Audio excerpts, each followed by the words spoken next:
गुरु में आप सभी का दिल खोल के स्वागत है। आज हम लोग बात करने वाले हैं दोस्तों इतिहास के बारे में, जिसमें हम लोग पढ़ेंगे प्राग ऐतिहासिक काल, आदि ऐतिहासिक काल और ऐतिहासिक काल।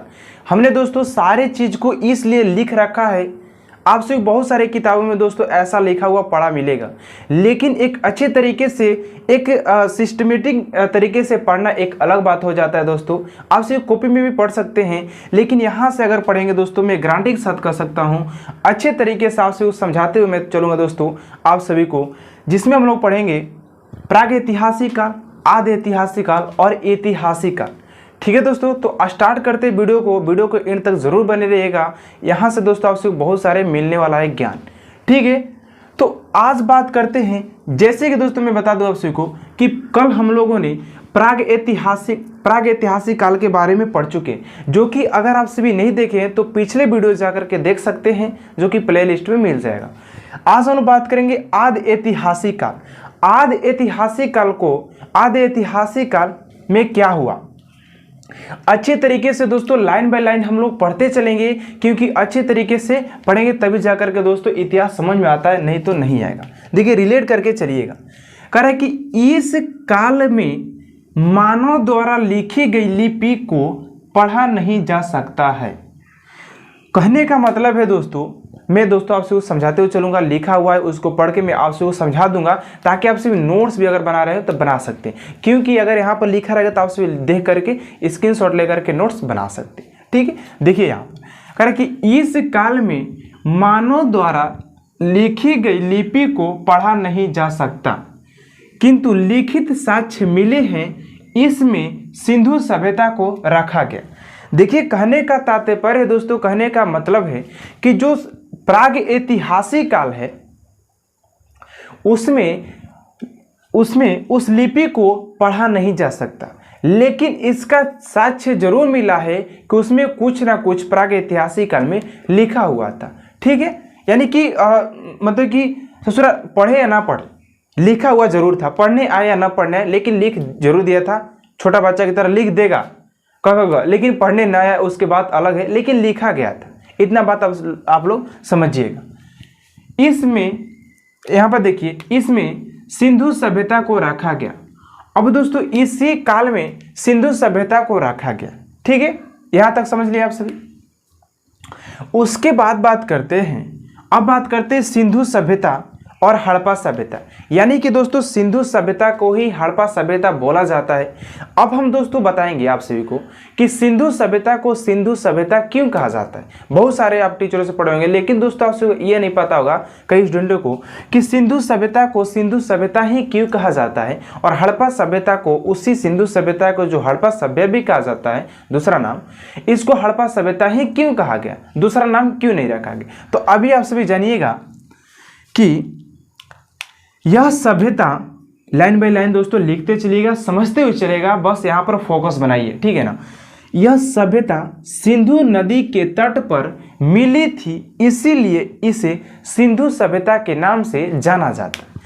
अब देखिए ध्यान दीजिए, जो सिंधु सभ्यता थी दोस्तों, ये सिंधु नदी के किनारे, जो कि अगर भारत के नक्शा में देखा जाए तो जो इधर से गुजरती है ना, भारत के नक्शा में अगर दोस्तों देखा जाए, यहाँ पर देखिए समझिएगा, यहाँ पर अगर ये हमारा मान के चलती है, हमारा भारत का नक्शा हो गया ये, तो दोस्तों इधर से सिंधु सभ्यता हमारा सिंधु नदी क्या होती है, गुजरती है, जो कि यहाँ पर आप सभी को सिंधु सभ्यता या हड़प्पा सभ्यता देखने को मिलेगा। अब आगे पढ़ते हैं लाइन हम सभी, ये लाइन हो गया। अब इसको पढ़ते, इसकी जानकारी के लिए पहली खुदाई हड़प्पा से किया गया था। अब देखिए सिंधु सभ्यता को खोजने के लिए पहली बार हड़प्पा सभ्यता से खोदना स्टार्ट हुआ था, इसीलिए इसको हड़प्पा सभ्यता भी कहा जाता है। ठीक है दोस्तों, देखिए अब आगे बढ़ते हैं। सिंधु सभ्यता की जानकारी चार्ल्स मैसन। अब देखिए दोस्तों ये सब मेन पॉइंट है, यही सब दोस्तों एग्जाम में पूछे जाते हैं कि सिंधु सभ्यता की जानकारी किसने दिया और कितने ईस्वी में दिया। यही सब क्वेश्चन दोस्तों एग्जाम में पूछे जा सकते हैं आप सभी से, कि सिंधु सभ्यता की खोज किसने किया और कितने में किया? तो सिंधु सभ्यता की जो जानकारी थी, नामांकन जो किया, उसका नाम जो दिया वो थे चार्ल्स मेसन। चार्ल्स मेसन ने दिया था 1826 ईस्वी में, 1826 ईस्वी में। ठीक है, तो आप सभी के इस बात को ध्यान रखिएगा। उसके आगे बात करते हैं, इसकी सर्वेक्षण जेम्स कनिंघम 1853 में किया। मान के चलते हैं, देखिए एक गांव है, यहाँ पर मैं गांव एक बना देता हूँ, ये मान के चलते हमारा इतना में गांव हो गया। एक वैज्ञानिक आए जिन्होंने बस ये इसका क्या किए, ये सिंधु नदी किनारे है तो इसका क्या कर दिए, नाम दे दिए कि हाँ इसका नाम सिंधु सभ्यता है। उसके बाद इसकी खुदाई चालू हुआ, पता चला हड़प्पा सभ्यता से खोदना स्टार्ट हुआ तो उसका हड़प्पा सभ्यता भी नाम रख दिया गया। उसके बाद इन्होंने बस इतना करके मतलब कि चले गए। अब उसके बाद सर्वेक्षण करने वाले आए कनिंघम, जेम्स कनिंघम। तो जेम्स कनिंघम ने दोस्तों 1853 में इसका सर्वेक्षण किया। ठीक है, तो इसको सर्वेक्षण किया। ठीक है, अभी मैं बताऊंगा दोस्तों सारे बात जानकारी हड़प्पा सभ्यता और सिंधु सभ्यता के बारे में कि वहाँ के सड़कें कैसी थी, वहाँ के लोग कैसे थे, इन्हीं सारे चीज़ हम लोग दोस्तों सीरियल वाइज पढ़ेंगे। ठीक है, देखिए सिंधु सभ्यता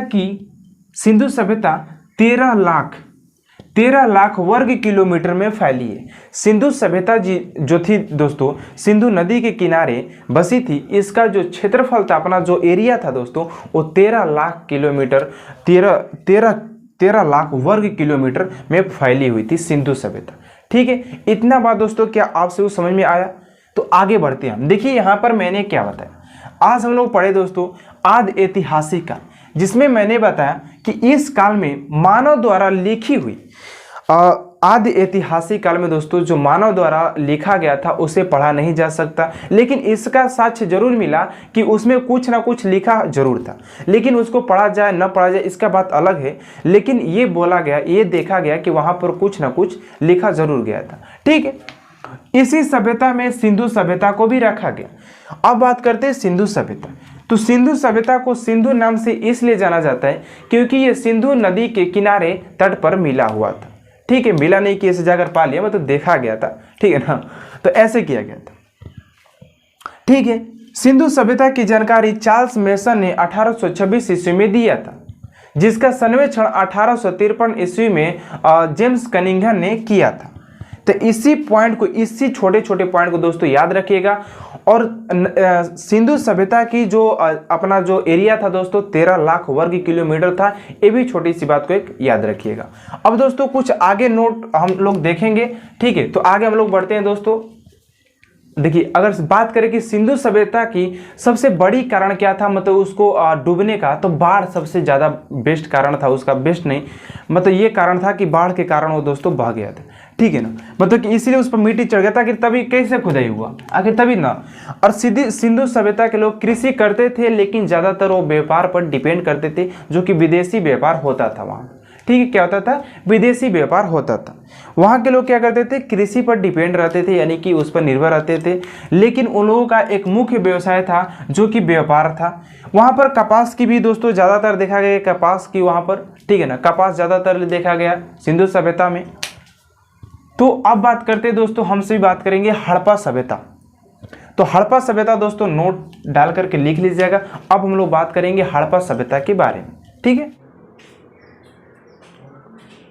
देखिए अभी हमने बताया आप सभी को सिंधु सभ्यता के बारे में। अब देखिए कुछ और जानकारी है सिंधु सभ्यता के बारे में। सिंधु सभ्यता,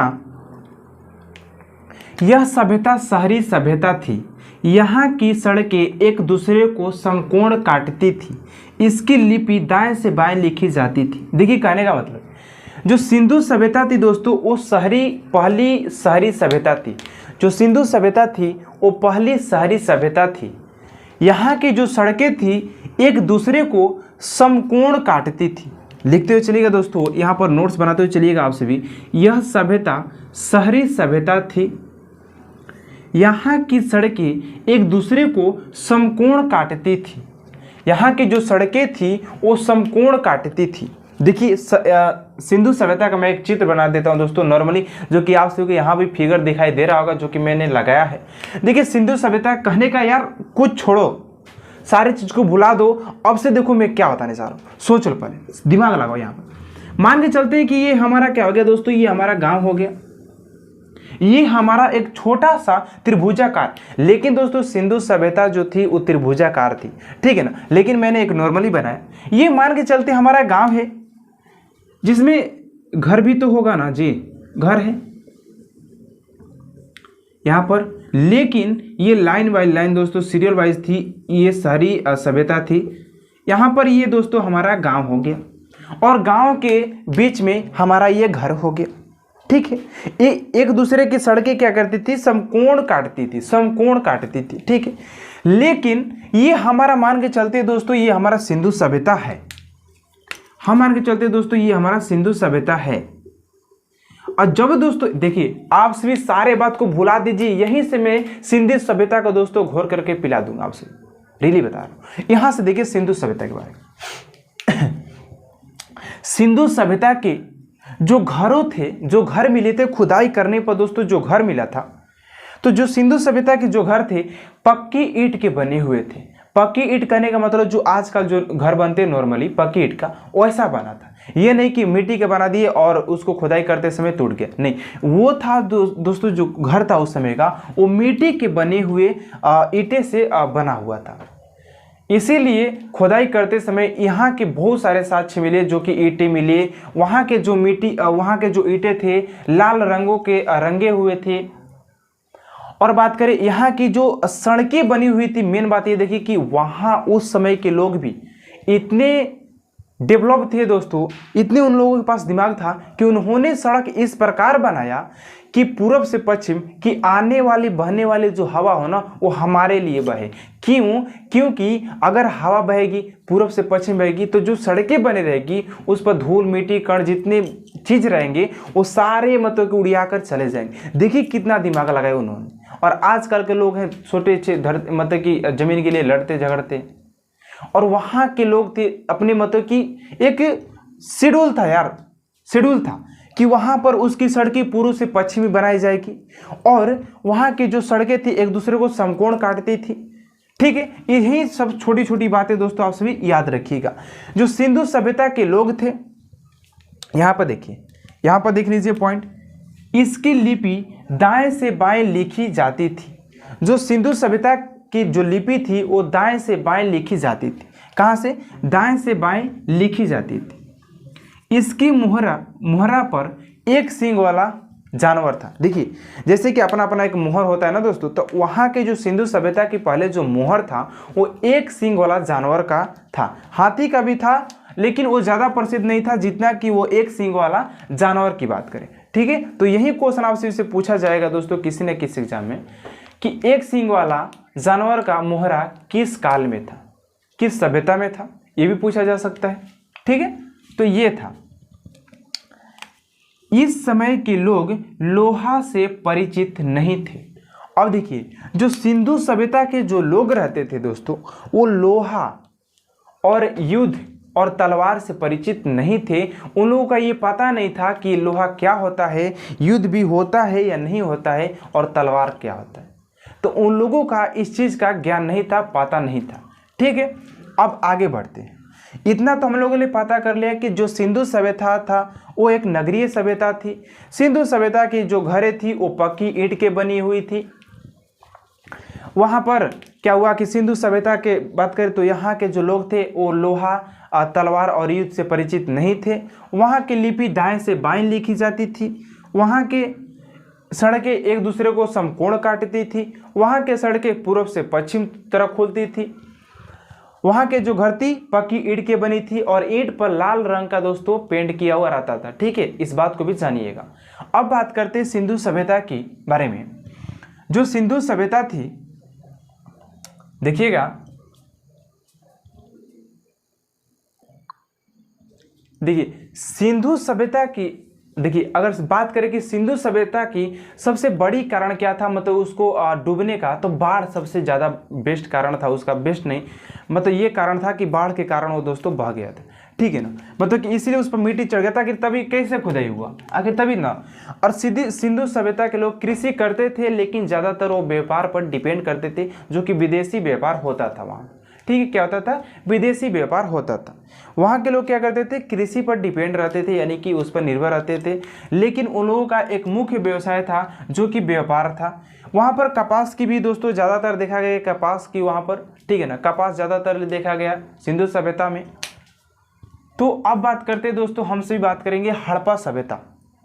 तो हड़प्पा सभ्यता दोस्तों नोट डाल करके लिख लीजिएगा। अब हम लोग बात करेंगे हड़प्पा सभ्यता के बारे में, ठीक है।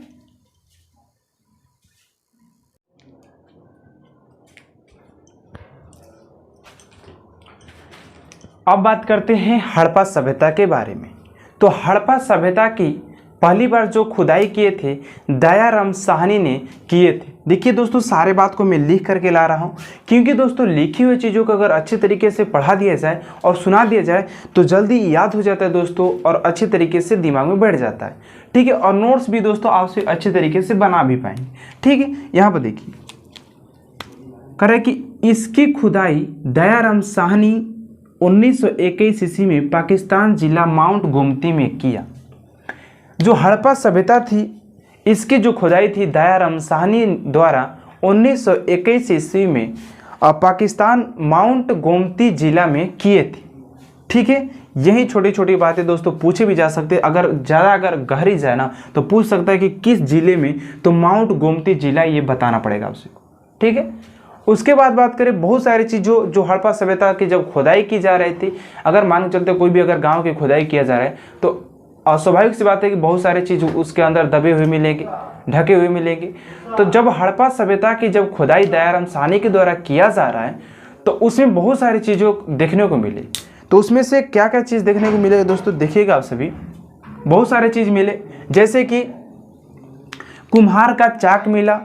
सारी चीज़ को मैं डिटेल बताऊंगा, पहले एक बार पढ़ा दो आप सभी को। कुम्हार का चाक मिला, अनागार मिला, लकड़ी का औखली, लकड़ी का ताबूत, हाथी का कपाल और मातृ देवी की मूर्ति और श्रमिक आवास मिला।